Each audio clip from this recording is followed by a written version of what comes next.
এখন ওয়াজ করবে আফ্রিকার এক হুজুর। তিনি সরাসরি আফ্রিকা থেকে এসেছে। এখনই হুজুর আমাদের মাঝে চলে এসেছে। বসে। সবাই ভালো আছেন?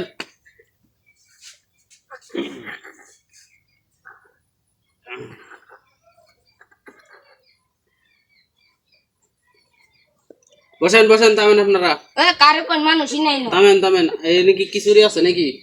এত মানুষ কেন?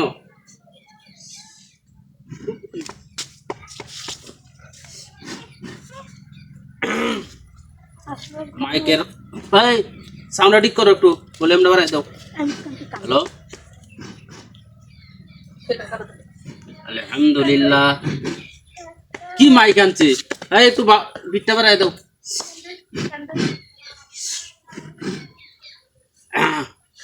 আমি ওয়াজ করতে আইছি বাংলাদেশে, সরাসরি আফ্রিকার জঙ্গলে এনে মানুষের ওয়াজ করাই।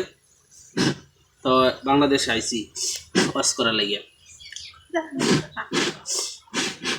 এই এদিকে আসো,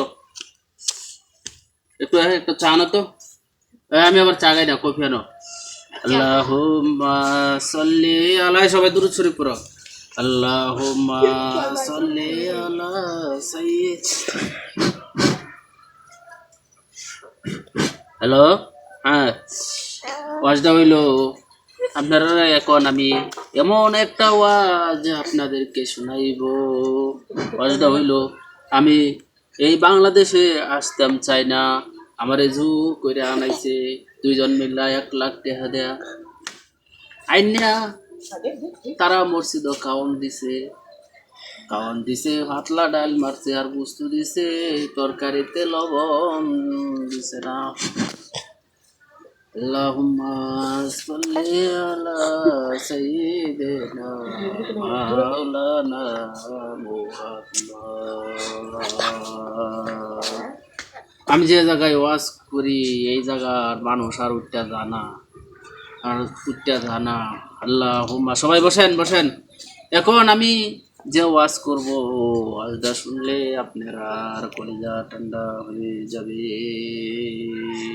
তাইলে সুবহানাল্লাহ। এই সভাপতি সাহেব, প্যান্ডেলের লোক কই? প্যান্ডেলের লোক আনে যে ওয়াজ করছেন সবাই উঠে গেছে গা। হেই মিয়া, আমার ওয়াজ তোমার সিরিয়াল কাটে, নামনে কি লিখেছেন, নামনে গেলেন না, সব বক্তা লোক গেছে, আপনি কি মানুষ দাওয়াত করছেন? আইনে তো আন যাবো ওরে সিনে প্যান্ডেলটা আমি ভাঙ্গা বাড়িতে নেওয়া লাগতো না।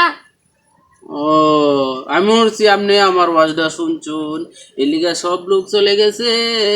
আমি বলছি একটা লোক আমার ওয়াজে বুঝছে, কিন্তু এই লোকটাও দেখি এই মাইকে নেওয়ার লাগে বই রয়েছে। আমি আই লাগে জানলে এই দাওয়াতে আইতাম না। আচ্ছা উঠুন উঠুন যান।